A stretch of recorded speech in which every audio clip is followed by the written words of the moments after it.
আসসালামু আলাইকুম। আমি একটা গজল গাবো, যদি আশা করি অনেক ভালো লাগবে।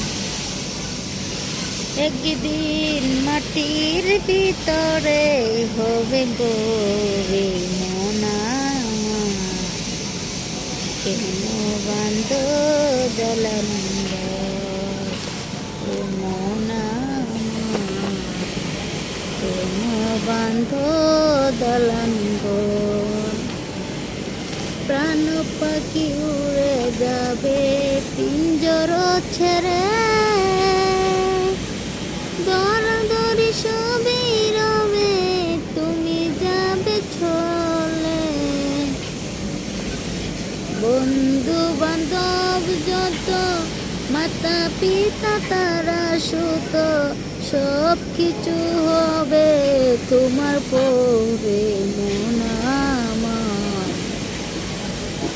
আসসালামু আলাইকুম।